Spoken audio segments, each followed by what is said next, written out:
Ya. eh, Habiendo visto el concepto de esfuerzo y identificando los dos esfuerzos que se pueden producir en un material, que son recordarán, el esfuerzo normal y el esfuerzo cortante, hoy vamos a introducir un nuevo concepto que es de suma importancia en el estudio de la mecánica de materiales, ya que es el concepto de deformación. A ver, Joaquín, sí, sí, hay ayudante en el ramo. El ayudante es el que prepara los ejercicios resueltos y ejercicios propuestos que hay, que todas las semanas se van subiendo al campus virtual. ¿Ya? Él prepara esos ejercicios y si ustedes tienen alguna duda respecto a ellos, pueden comunicarse con él mediante el canal de Slack. ¿Ya? Hay un apartado específico en Slack eh, de ayudantía donde pueden hacer consultas respecto a esa guía, ¿ya? Y además él va a ser el que revise tareas, los trabajos acumulativos, las tareas y actividades que hacemos semana a semana, ¿sí? Así que eso,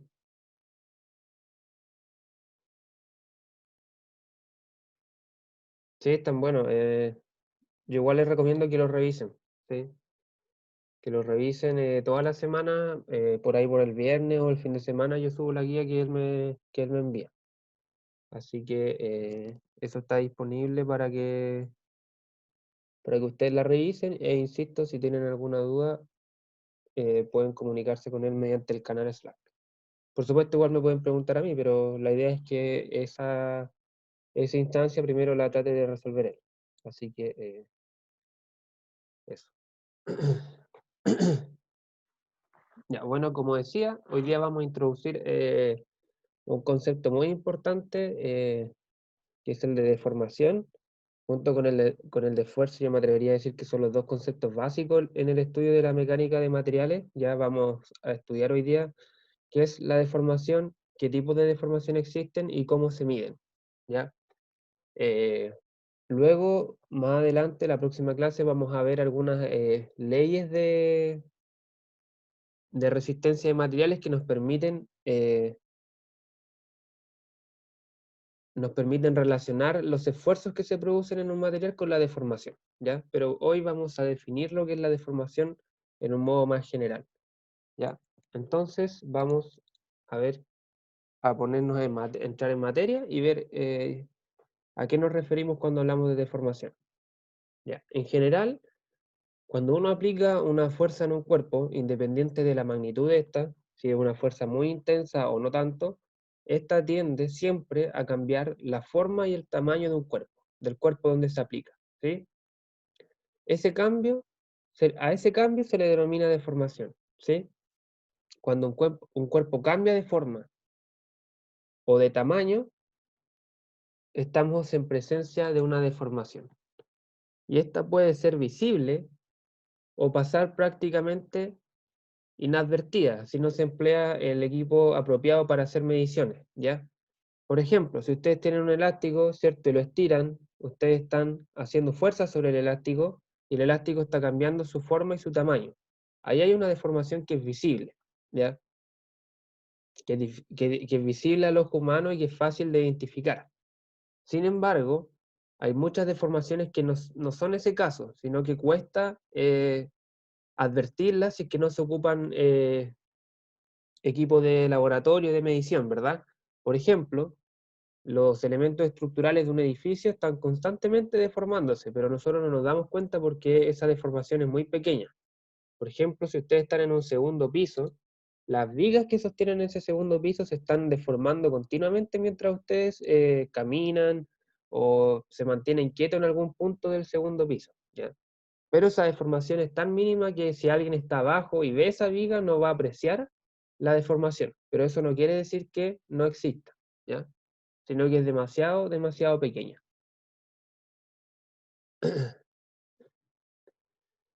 Entonces, eso básicamente, en este caso que vamos a estudiar elementos estructurales y elementos de máquina, las deformaciones van a ser muy pequeñas, ¿sí? pero igual es interesante, es importante que logremos encontrar alguna forma de cuantificarla. ¿Ya? También existe otro tipo de deformaciones que seguramente ustedes también han oído hablar de ella, que es la deformación debido a cambios de temperatura, ¿cierto? Que es la dilatación, ¿cierto? O expansión o contracción de un material ante un cambio de temperatura. ¿Sí? El típico ejemplo de los rieles del tren que están separados porque ante el aumento de calor, ¿cierto? Aumentan su longitud. Eso igual es un tipo de deformación, no causado por una fuerza, pero sí causado por un cambio de temperatura. ¿Ya? También vamos a definir el concepto de desplazamiento, ¿ya? Que es una magnitud vectorial que se usa para medir el movimiento de una partícula de un punto a otro, ¿sí? O sea, tenemos una partícula en un punto inicial, luego el cuerpo se deforma y se mueve, puede ser una de las dos o ambas, y la partícula cambia de posición, ¿cierto? Entonces, la magnitud vectorial que une el punto inicial de la partícula con el punto final, lo vamos a denominar desplazamiento. Entonces, a modo de ejemplo, para ilustrar estos conceptos, vamos a estudiar este cuerpo estándar, ¿cierto? Cuerpo arbitrario, que se muestra en la figura, está formado, ¿cierto?, por un material continuo, cohesivo, y se muestra en su estado inicial no deformado. Ya a este cuerpo aún no se le aplica ninguna fuerza, y vamos a localizar tres partículas en él.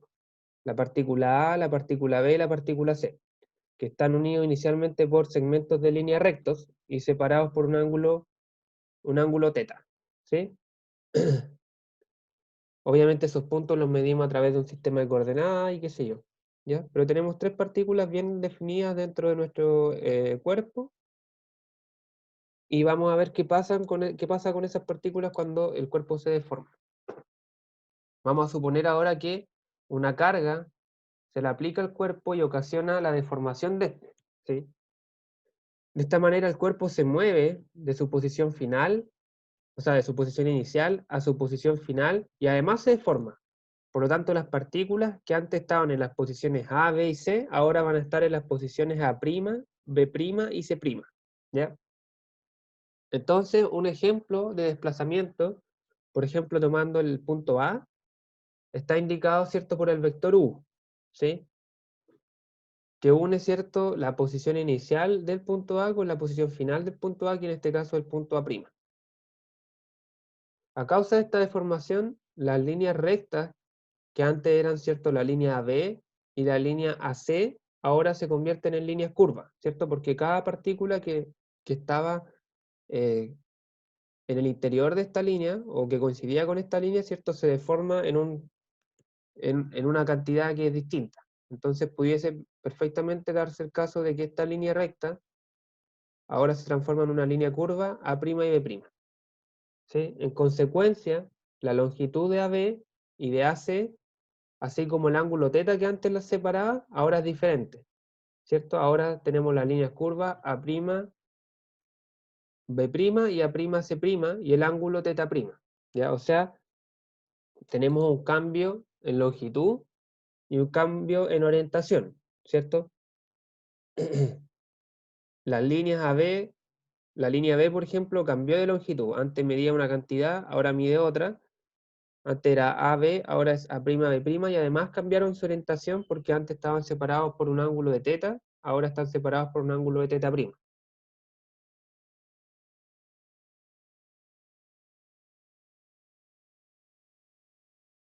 ¿Ya? Entonces, esas diferencias de longitudes y de orientación relativa a las dos líneas en el cuerpo son una consecuencia de los desplazamientos de esas partículas causados por la deformación, ¿ya?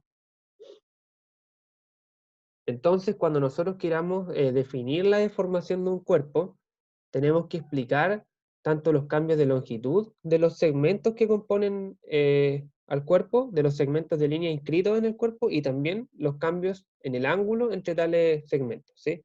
O sea, ya estamos más o menos identificando que tenemos dos tipos de deformación, ¿cierto? Una deformación que cambia la longitud del cuerpo y otro que cambia la orientación.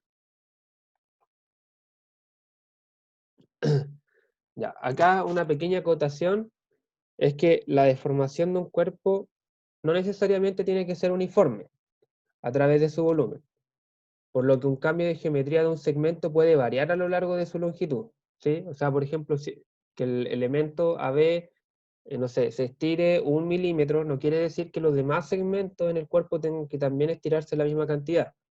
Es más aún, por ejemplo, dentro del mismo segmento, del segmento AB, yo puedo tener que la mitad se contrae y la otra mitad se estira, pero puede ser que la mitad que se estire una mayor cantidad de la que se contrajo la primera y al final, sumando y sacando el promedio, ¿cierto?, de formación en toda la línea, tengo una dilatación, ¿ya? Entonces, la deformación no tiene por qué ser uniforme. Muchas veces la vamos a modelar como que es uniforme, pero sin embargo, eso va a depender de la carga. Por ejemplo, lo que decía, ¿cierto? Una porción de la línea puede alargarse, mientras que otra puede contraerse, ¿ya? Es por esto que un estudio minucioso de las deformaciones de un cuerpo debe considerar segmentos de línea muy cortas, ¿ya? Tendiente a cero. Si no, estamos hablando de magnitudes promedio. Por ejemplo, si nosotros tratamos de medir la deformación del segmento AB, ahí inevitablemente estamos trabajando con deformaciones promedio, ¿sí? Porque estamos tomando un segmento muy largo y en verdad si yo quiero tener la deformación puntual, ¿cierto? O muy cercano a un punto, tengo que trabajar en el límite, ¿cierto? Tendiendo que ese segmento AB tienda a cero, que sea muy, muy pequeño, que esté muy en la vecindad del punto, ¿ya? Además también el cambio que pueda experimentar cualquier segmento puede depender también de la orientación, ¿sí? Es decir, un segmento que esté orientado en X puede cambiar en cierta magnitud en el punto A, que sea distinta a lo que cambia el segmento que se encuentra orientado en Y. O sea, al no tener una deformación uniforme, también la deformación va a cambiar dependiendo de la orientación en la que yo esté midiendo y también el punto específico, ¿sí? O sea, en el fondo no tenemos una deformación constante a lo largo del cuerpo. Pero insisto, muchas veces vamos a poder modelarla de esa manera, pero que tengan claro que un caso arbitrario normal, eso es muy difícil que ocurra. Ya, vamos a definir un concepto que es el concepto de deformación unitaria, que es un concepto que se genera con el objeto de describir la deformación por cambios de longitud, de segmento y cambios de ángulo. Como decíamos, si analizamos lo que pasa en un cuerpo, tenemos básicamente esos dos cambios. Cambios de longitud y cambios de orientación que están dados por la variación de un ángulo. Entonces es necesario que definamos deformaciones unitarias. Vamos a definir primero la deformación unitaria normal. La deformación unitaria normal se define como el alargamiento o contracción de un segmento de línea por unidad de longitud, ¿ya? O sea, ¿cuánto se alargó dividido en la longitud inicial? Eso es la deformación unitaria. Así obtengo la deformación por unidad de longitud. Para desarrollar esta definición, vamos a considerar de nuevo el cuerpo no deformado, en el cual tenemos una línea AB que está contenida dentro del cuerpo, ¿cierto? Esa línea tiene una longitud delta S y está situada a lo largo del eje N, ¿cierto? Es importante definir el eje en el cual se encuentra ese segmento de línea, porque como decíamos anteriormente, la deformación pudiese también depender de la orientación de la fibra donde yo estoy midiendo. En este caso, estamos midiendo la deformación en una fibra orientada, ¿cierto?, sobre el eje N. Entonces tenemos un segmento de línea que une dos partículas del material A y B y que tiene una longitud delta S. Entonces yo tengo que durante la deformación, perdón, los puntos AB, ¿cierto?, van a sufrir un desplazamiento y van a ahora, ¿cierto?, ubicarse esas partículas en los puntos A' y B'. Y la línea recta, ¿cierto?, que los unía, delta S, ahora se convierte en una en una línea curva con longitud delta S'. O sea, esta línea recta que estaba acá cambió y ahora tiene una longitud delta S'. Entonces, ¿cierto? El cambio de longitud de la línea va a ser la longitud final menos la longitud inicial. Y la deformación unitaria normal, promedio, ¿cierto? Porque estamos tomando la línea completa, no estamos trabajando en el límite aún, estamos tomando la línea completa. La deformación unitaria normal, promedio, va a ser, ¿cierto? Ese cambio de longitud dividido en la longitud inicial, que es esta fórmula que está acá abajo.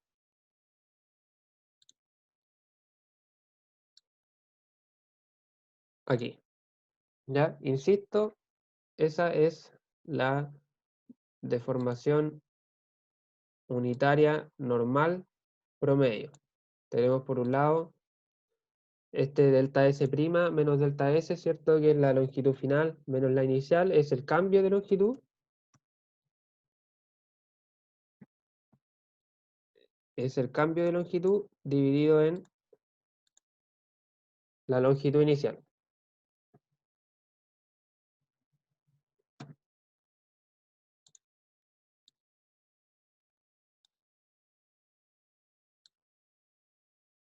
Y estamos hablando de un valor promedio porque estamos tomando una línea, un segmento de línea largo, ¿sí?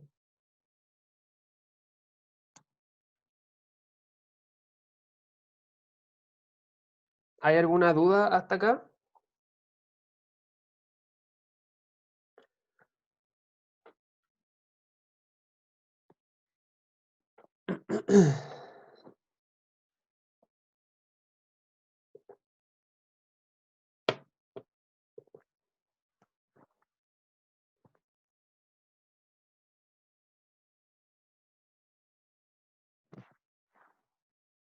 No, ya. ¿Se entiende entonces el concepto de deformación unitaria normal?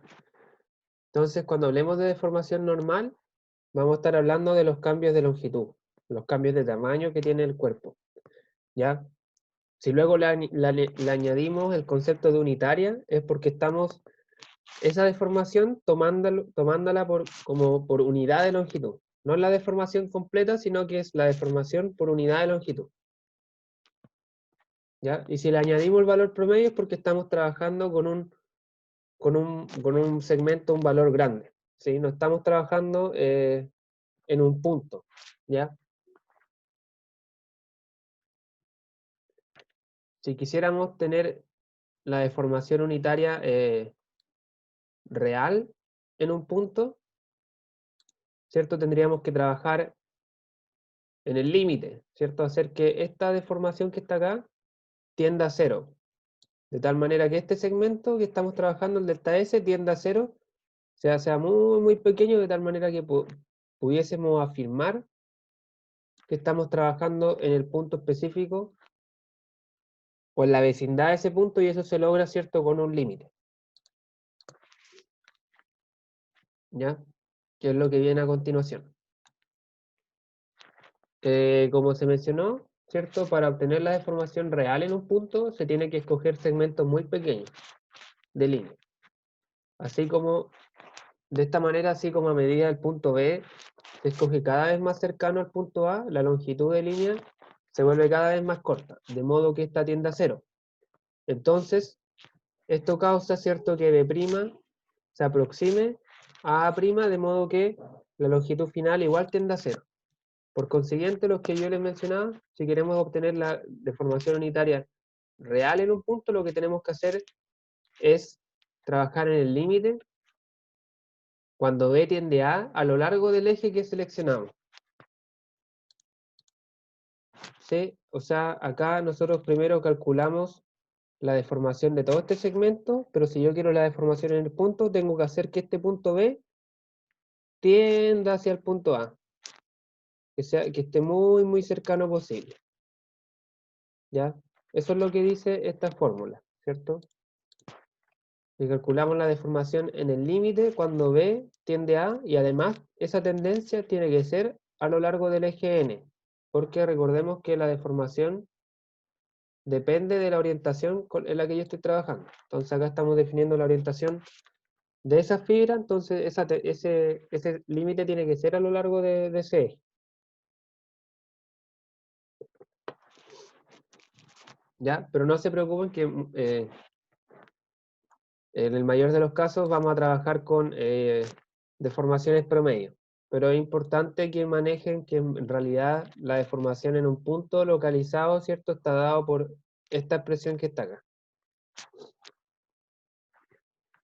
Entonces, si conozco la deformación unitaria normal promedio de un segmento de línea en una dirección determinada, puedo obtener la longitud final, ¿cierto? Del segmento de línea después de que ha sido deformado, obteniendo esta ecuación que está acá, ¿cierto? Tenemos que la deformación unitaria, o sea, la longitud final va a ser igual a 1 más la deformación unitaria por la longitud inicial. Esto lo obtuve nada más que despejando esta fórmula que está acá. ¿Cierto? Paso el delta S multiplicando, luego paso este delta S sumando, factorizo y despejo el delta S prima.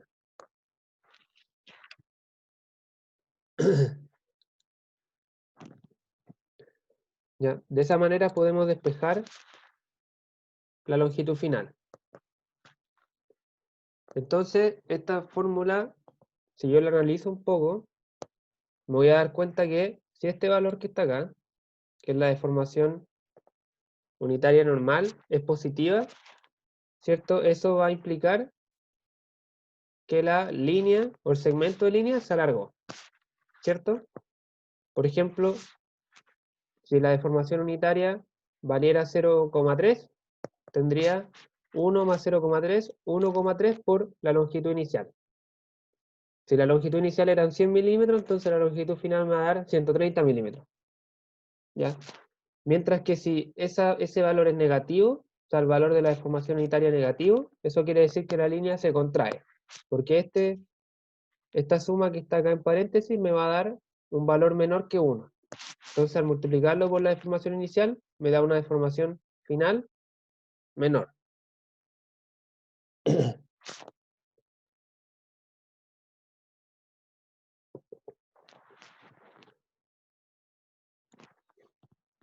En cuanto a las unidades, mencionar que la deformación unitaria normal es una cantidad adimensional, ¿sí?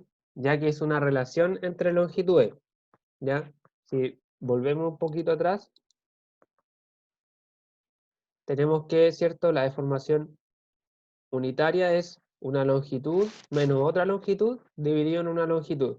Entonces, si todos estos datos están en milímetros, por ejemplo, el cociente de eso es 1. Entonces, la deformación unitaria se dice que es adimensional. Pero, sin embargo, aunque este es el caso, es una práctica común establecerla en términos de una relación entre unidades de longitud. Por ejemplo, si se usa el sistema internacional de unidades, tenemos que las unidades básicas, ¿cierto?, son metro por metro.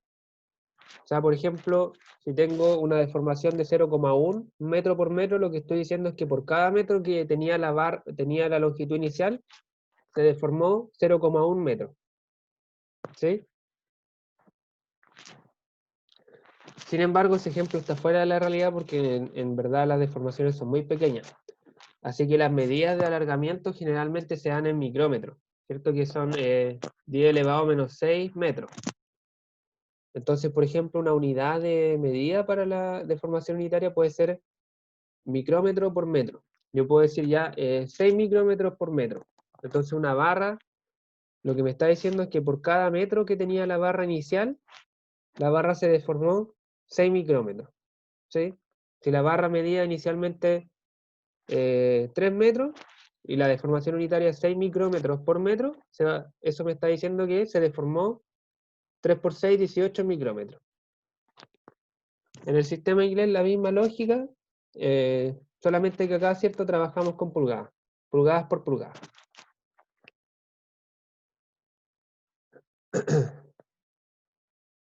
Consultas sobre este concepto, chicos. ¿Alguna cosita que se les haya quedado por ahí que no hayan entendido?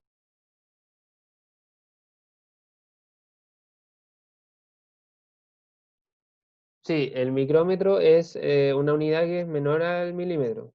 El micrómetro es 10 elevado a menos 6 metros y el milímetro es 10 elevado a menos 3 metros.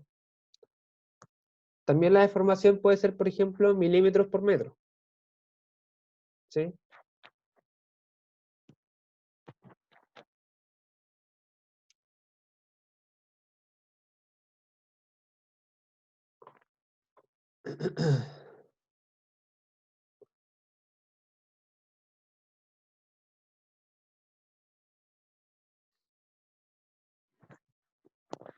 Ya, eso en cuanto a la deformación unitaria normal. Ahora vamos a definir el otro tipo de deformación, ¿cierto? Decíamos que cuando existen desplazamientos podemos tener cambios de longitud y cambios de orientación. Ya sabemos cómo identificar matemáticamente los cambios de longitud. Ahora vamos a ver cómo eh, realizar esa cuantificación, pero en los cambios de orientación, es decir, los cambios de ángulo entre segmentos. ¿Ya? Y esa deformación la vamos a definir como la deformación unitaria cortante.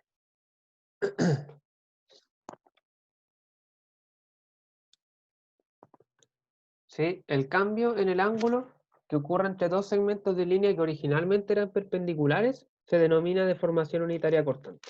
¿Ya? Este ángulo, ¿cierto? El ángulo que, la variación de ángulo, ¿cierto? Desde el inicial menos final, se denomina gamma, o se denota, mejor dicho, por la letra gamma, y se mide en radianes. Para mostrar cómo se desarrolla esta deformación, vamos a considerar de nuevo el cuerpo no deformado, en el que tenemos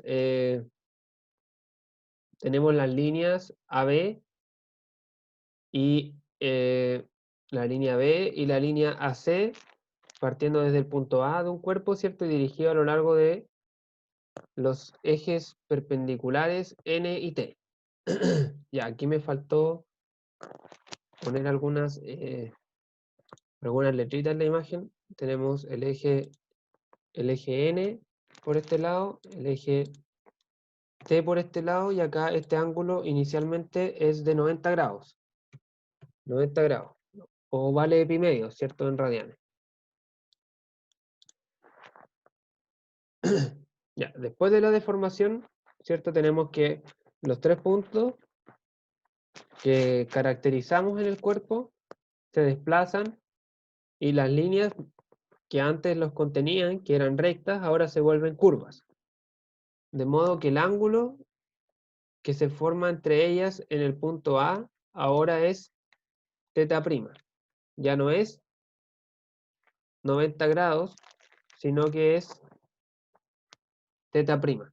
Entonces, de aquí vamos a definir la deformación cortante promedio en el punto A, ¿cierto? Como el cambio que existió en ese ángulo. O sea, pi medio, que era el ángulo inicial, menos θ'A, que es el ángulo final.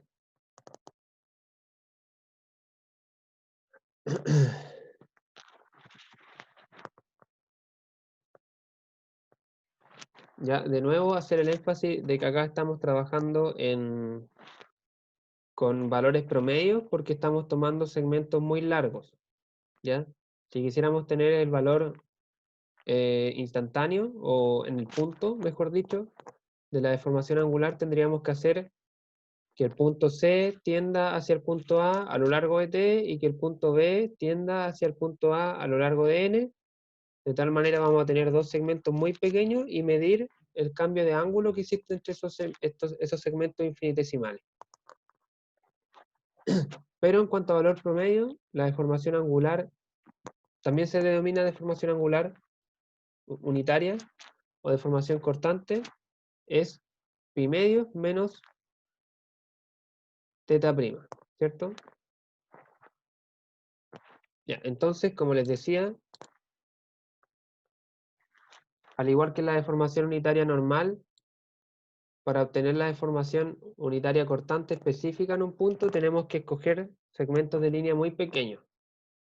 Esto lo logramos escogiendo tanto el punto B como el punto C en la vecindad del punto A. O sea, muy cercano al punto A. A lo largo de los ejes que definimos, ¿sí? Porque siempre estamos trabajando en una orientación específica. De esta forma, en el límite, la deformación unitaria cortante en el punto A va a ser la siguiente expresión. Pi medio, ¿cierto? Que era el ángulo inicial. Eso no cambia porque siempre la deformación unitaria la vamos a tomar. Sí, siempre la deformación unitaria la vamos a tomar midiendo inicialmente un ángulo de 90 grados. ¿Sí? Es la forma que se estableció para medir. Y vamos a ver en el límite, es decir, con segmentos muy cercanos a A, cuando B es muy cercano a lo largo del eje N, y cuando C es muy cercano a lo largo del eje T, perdón, cuánto vale el ángulo θ'O. Y luego realizamos la recta.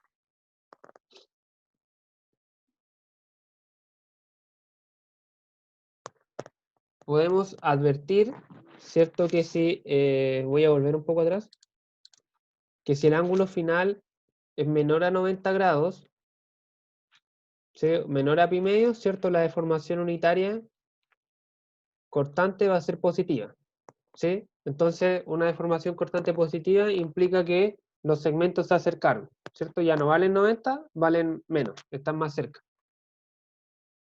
Por ejemplo, si yo tenía inicialmente este segmento acá, ahora está más cerca.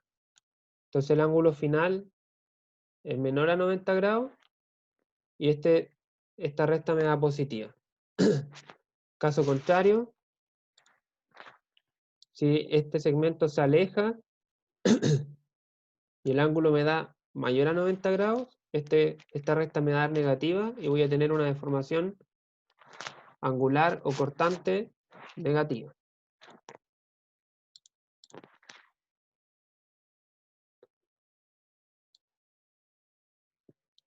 Sí, lógicamente que igual de esta fórmula, ¿cierto? Yo puedo despejar el ángulo final, que muchas veces ese va a ser el objetivo de algún ejercicio, encontrar el ángulo final. Lo puedo despejar, ¿cierto? Y me va a quedar como que es pi medio menos la deformación unitaria cortante.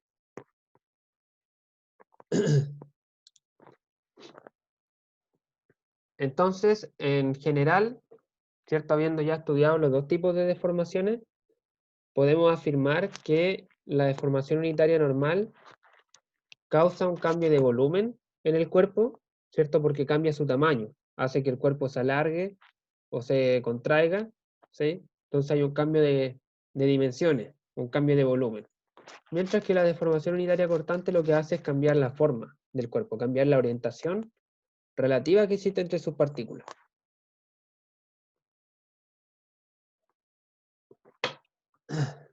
Ya. En ingeniería, como les mencionaba al principio, en ingeniería estructural, la mayor parte de los diseños está pensado en que las aplicaciones sean con deformaciones muy pequeñas, ¿cierto? Uno construye un puente o una casa pensando que las deformaciones, está bien, van a existir porque son inevitables, pero que sean muy pequeñas, ¿ya? Entonces, casi todas las estructuras o máquinas son aparentemente rígidas. Rígida es un cuerpo que no se deforma, ¿ya? Y las deformaciones que ocurren son apenas advertidas, eso ya lo discutimos. Es por esto que se permite siempre hacer ciertas aproximaciones cuando operamos con deformaciones. Por ejemplo, es muy común que se desprecien el producto de dos deformaciones, porque imagínense, delante dijimos que las deformaciones son del orden del micrómetro, es decir, 10 elevado a menos 6 metros. Si tenemos una deformación multiplicando otra deformación, vamos a tener 10 elevado a menos 6 por 10 elevado a menos 6, nos va a quedar un factor de 10 elevado a menos 12. Y eso es tan pequeño que es común que se desprecie, ¿ya? También lo mismo cuando tenemos desplazamientos o deformaciones unitarias elevadas a una potencia mayor que 1. Por ejemplo, si tenemos una deformación elevada a 3, de nuevo, si esa deformación es del orden del micrómetro, vamos a tener 10 elevado a menos 6, elevado a 3, y eso nos da 10 elevado a menos 18. Entonces eso es despreciable, ¿sí? También, en el caso de las deformaciones angulares, cuando tenemos una deformación angular o cambios en ángulo muy pequeños, por ejemplo el ángulo delta teta, es posible también, ¿cierto?, hacer las siguientes aproximaciones. Por ejemplo, aproximar el seno de teta, el seno de un ángulo al ángulo, aproximar el coseno del ángulo a 1 y la tangente del ángulo al ángulo, ¿cierto? Estas aproximaciones, me atrevería a decir que ustedes las conocen y son el desarrollo de potencias de estas funciones trigonométricas, ¿cierto? Si ustedes hacen la serie de Taylor, ¿cierto?, del seno de teta, les queda teta más teta al cuadrado sobre 2 factorial y no sé qué más. Ya, la cosa es que después quedan puros términos, ¿verdad?, que son potencias mayores a 1. Y como discutíamos, ¿cierto?, si tenemos una potencia mayor a 1 sobre un exponente de menos 6, nos va a quedar un número muy pequeño, entonces podemos, sin correr riesgo a cometer ningún error, a ocupar estas aproximaciones que están acá y que nos van a facilitar bastante la vida en algún ejercicio.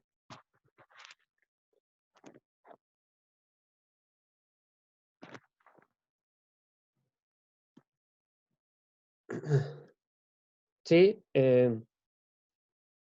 dudas, consultas, chicos, respecto a lo que hemos visto hasta ahora, de formación normal, de formación cortante y las implicaciones que ello tiene.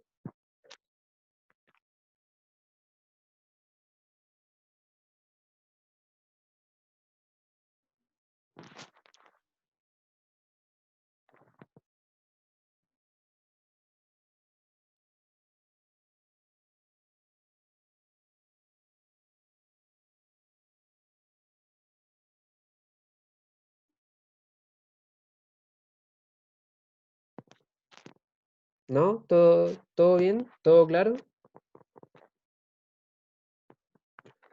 Ya, como siempre vamos a ver un ejemplo para ver cómo en la práctica calculamos estas deformaciones. ¿Ya? Y con eso ya iríamos terminando por hoy. Vamos a ver un ejemplo entonces. Eh, ¿Están listos? ¿Quieren copiar algo o volver a revisar alguna diapo anterior o pasamos al ejemplo?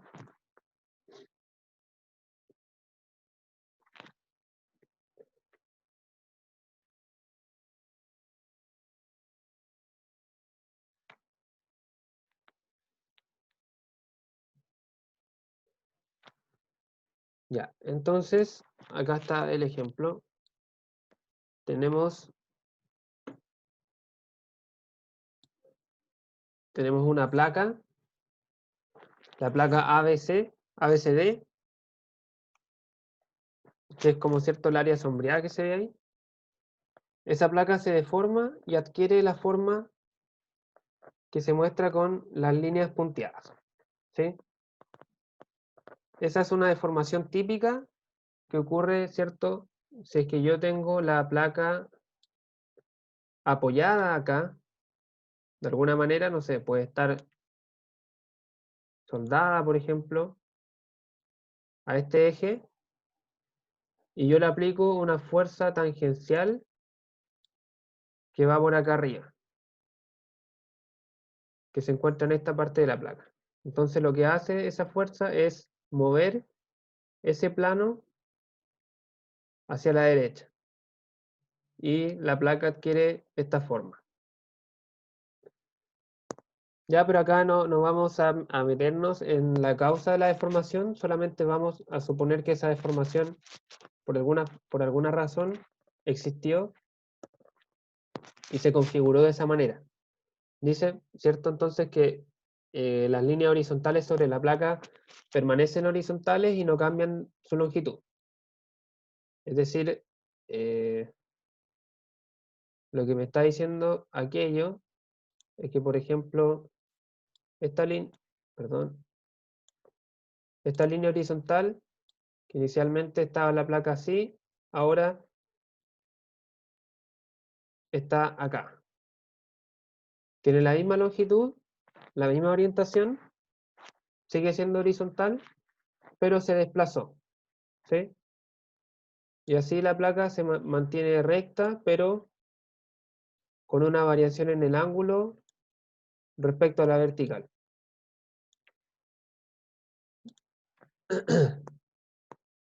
Entonces, la deformación, o sea, el ejercicio me pide que calcule la deformación unitaria normal promedio a lo largo del eje AB.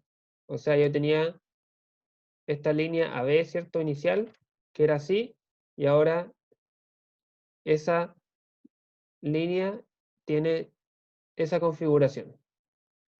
Que calcule la deformación unitaria normal que sufrió ese segmento de línea. Lógicamente es promedio porque estamos calculando la deformación sobre una línea, ¿cierto? Y no en un punto.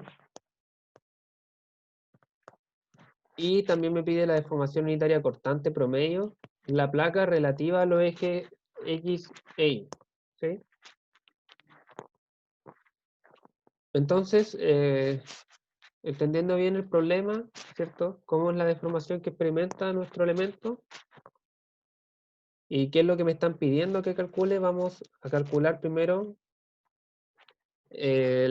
la deformación unitaria normal de la línea AB.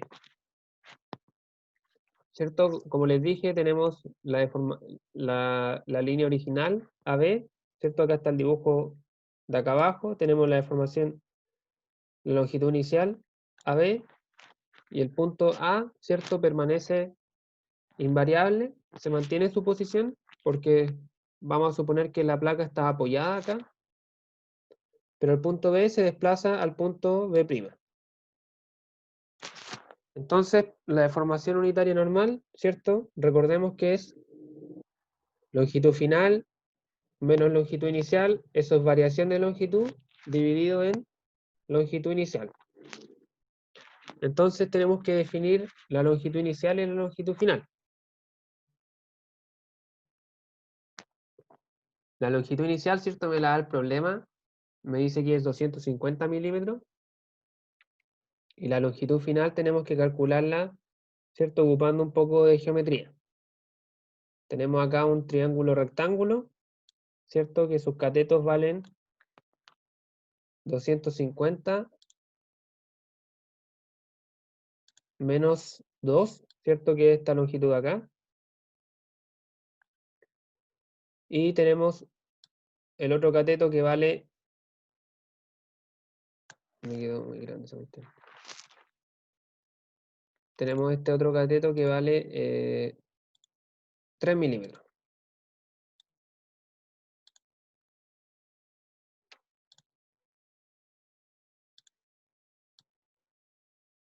¿Sí? Entonces, por Pitágoras, ¿cierto? La diagonal, ¿cierto? Va a valer 250 menos 2 al cuadrado, más 3 al cuadrado, y eso me da 248,018 milímetros. Esa sería entonces la longitud final. Longitud final del segmento de línea que estamos analizando. Y sabemos que la deformación unitaria normal promedio es longitud final menos longitud, como decía, longitud final menos longitud inicial dividido en longitud inicial. Y eso me da 248,018 milímetros menos los 250 milímetros iniciales dividido en 250 milímetros. Me da una deformación de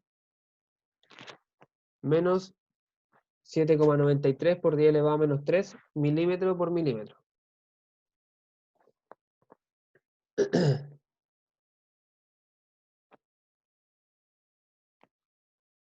El signo negativo indica que la deformación unitaria ocasiona una contracción.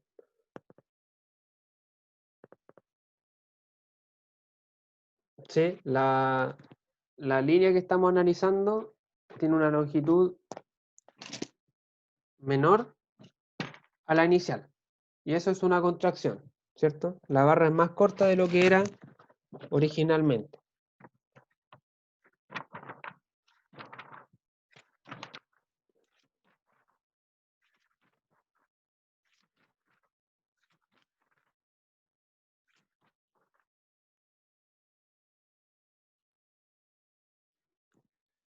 ¿Ya?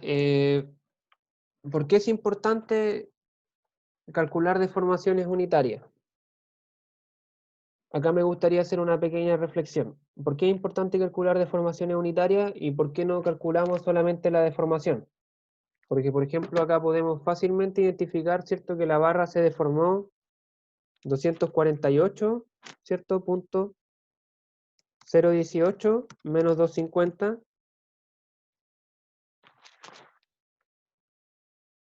Y eso me da, que es esta recta que está acá arriba.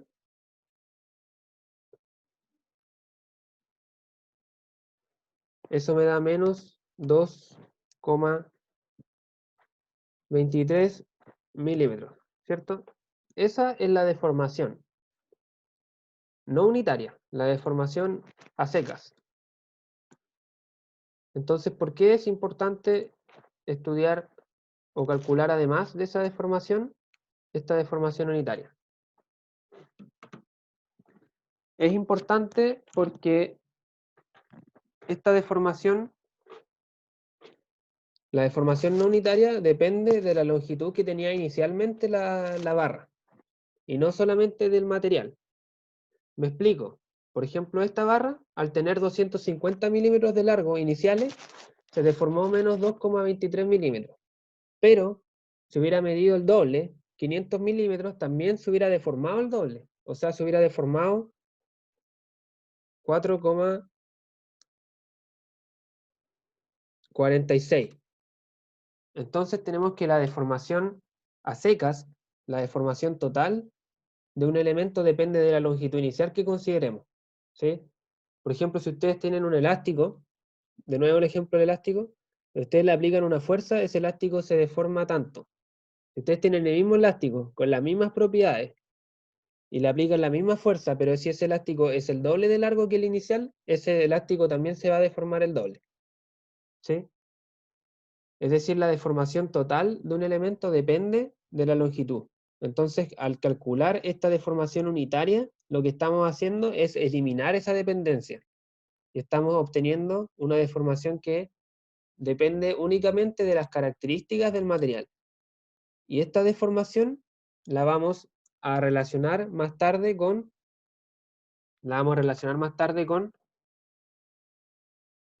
el esfuerzo, por medio de una ley que, ¿cierto?, que opera en los materiales, que es la ley de Hooke, la misma que ustedes estudian en física para los elásticos, ¿sí?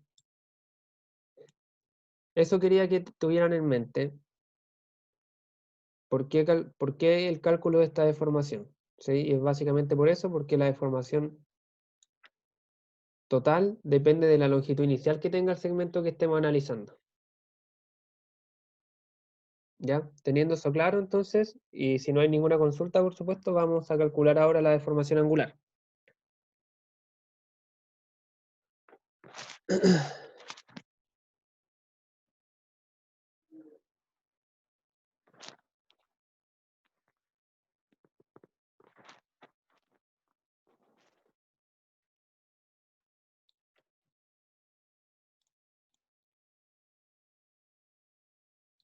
Ya, deformación angular.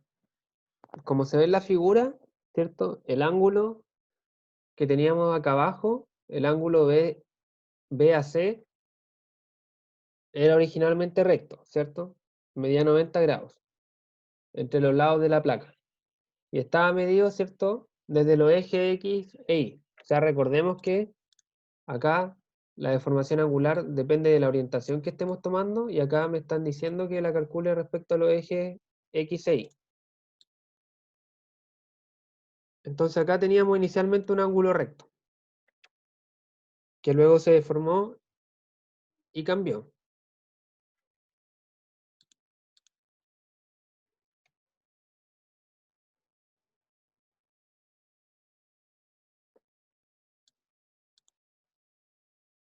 ¿Ya? Entonces sabemos que la deformación unitaria cortante va a ser igual a pi medios menos el ángulo final, siendo el ángulo final, ¿cierto? Este angulito que está acá, teta prima. Entonces, si analizamos el dibujo, ¿cierto? El cambio de ángulo que se produjo acá es este angulito que se forma acá. Ese angulito gamma, ¿cierto? Que es igual a la deformación angular.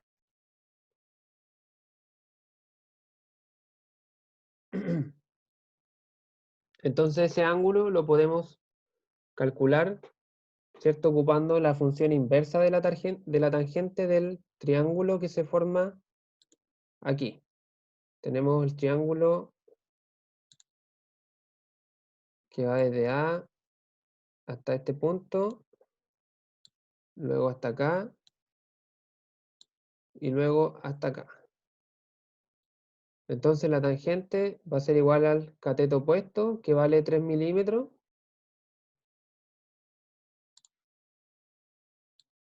3 milímetros dividido en el cateto adyacente, que vale 250 menos 2 milímetros. Así obtengo la tangente y le calculo la tangente inversa, ¿cierto? El arco tangente, y me da un ángulo de 0,012 radianes. Como es positivo, ¿cierto? Eso indica que el ángulo se achicó, ¿cierto? O sea, si antes era de 90 grados, ahora es menor a 90 grados, menor a pi medio. Acá, en este ejercicio, lo más interesante, ¿cierto? Más que aplicar la fórmula, es darse cuenta de que la deformación unitaria coincidía con este ángulo que geométricamente se formó ahí. Porque recordemos que la tangente, nosotros calculamos la tangente de un ángulo. La tangente de un ángulo es igual a una proporción, ¿verdad? Acá nosotros estamos calculando el ángulo, ¿sí? Estamos calculando el ángulo. Es decir, nosotros en esta figura que tenemos acá, vamos a tener que la tangente de gamma va a ser igual a 3, ¿cierto? Que es el cateto opuesto, dividido en 250, que es el cateto adyacente. Pero nosotros acá estamos despejando el ángulo. Eso es lo que queremos calcular. Entonces, para despejar ese ángulo, tenemos que aplicarle la función inversa a esta ecuación. Y desde ahí salto hacia acá.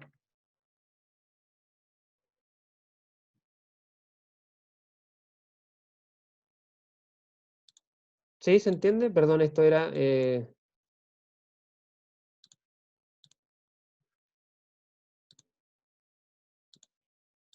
de nuevo, tangente de gamma igual a 3 dividido en 2,48, ¿cierto? ¿Sí? ¿Se entiende? Por eso ocupamos la tangente inversa, para despejar el ángulo.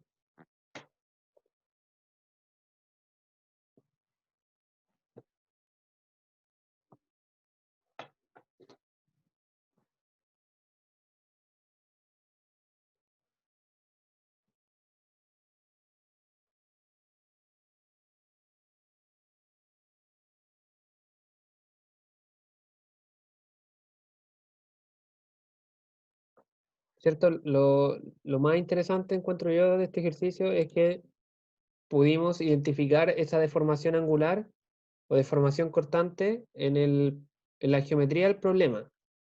Si no fuéramos capaces de identificar que este ángulo se corresponde con la deformación angular, tendríamos que haber calculado simplemente el ángulo final. Tendríamos que haber calculado este ángulo de acá. Y luego hacer la resta, ocupar la fórmula formal de la deformación angular. Y este ángulo igual se calcula fácil, porque conocemos los lados de ese triángulo. Solamente no hubiera dado esto al revés.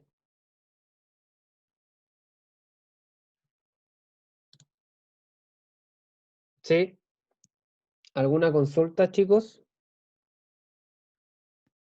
¿Ha quedado claro cómo calcular deformaciones, tanto normales como angulares?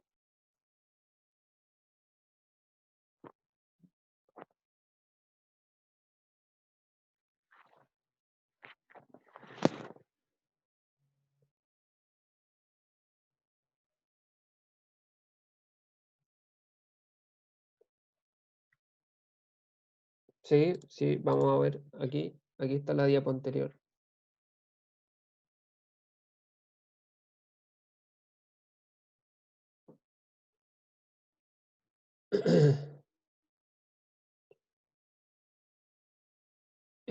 A ver, la deformación angular, lógicamente que tú la puedes pasar a grados, ¿sí? No hay problema con eso. Pero más adelante vamos a ver, vamos a encontrar, la próxima clase vamos a empezar a estudiar algunas leyes que rigen el funcionamiento de los materiales y que relacionan los esfuerzos con las deformaciones por medio de algunas constantes, ¿sí? Entonces, esta deformación, la deformación normal, ustedes podrán imaginarse que se relaciona con el esfuerzo normal y la deformación cortante se relaciona con el esfuerzo cortante. Entonces, cuando nosotros ocupemos esas leyes e introdujamos la deformación cortante, es decir, esta deformación que está acá, a una fórmula, tenemos que ocupar en esa fórmula los ángulos en radianes, ¿sí? Ustedes siempre que ocupan fórmulas no pueden multiplicar ángulos en grados con otras variables, ¿cierto? Siempre tiene que estar en radianes. Así que, claro, pueden pasar esto a grados para poder entender más claramente cuánto se deformó la figura, ¿sí? Pero al final del día, cuando quieran operar con esta magnitud, tiene que estar sí o sí en radianes, ¿sí?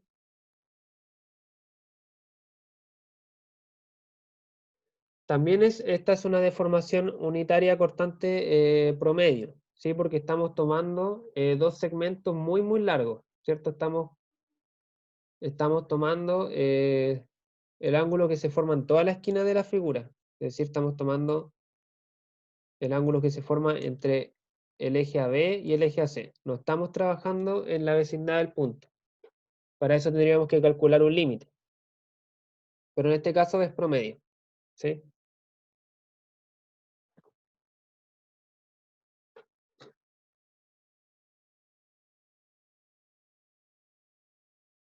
¿Alguna otra consulta?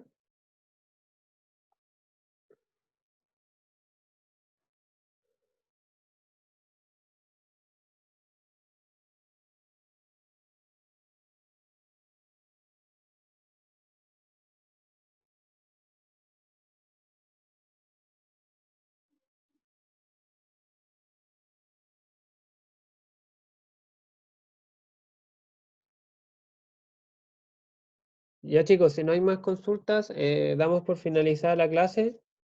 Cumplimos el objetivo de estudiar.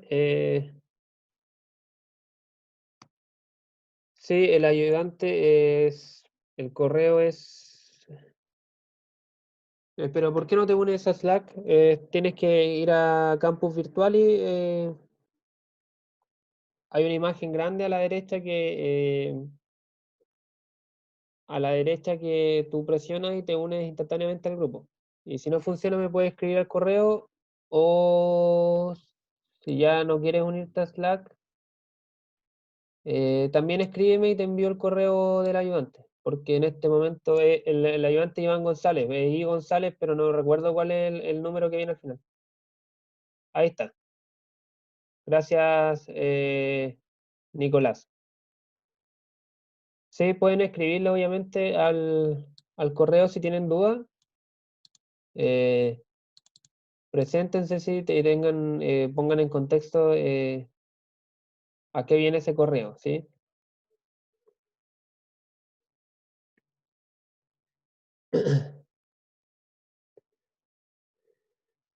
Ya chicos, hasta acá lo dejamos por hoy día. Recuerden que el día jueves tenemos clases también y el día viernes hay una actividad que en este caso no es evaluada. Así que esperemos que el campus virtual funcione, no nos falle esta vez. ¿Sí? Así que la prueba está fijada para 2 semanas más, si no me equivoco. Está en intranet, pero si no me equivoco son dos, el del lunes siguiente al subsiguiente. O sea, de martes.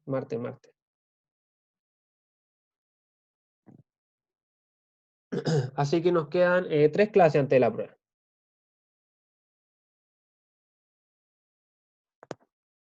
Sí, va a entrar obviamente todo lo que hemos visto de carga interna, esfuerzo, deformación y las leyes de resistencia de materiales que alcancemos a ver en las próximas clases.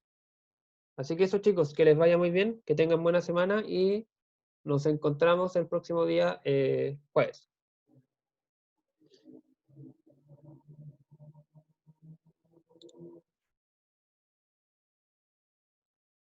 Chao, chao.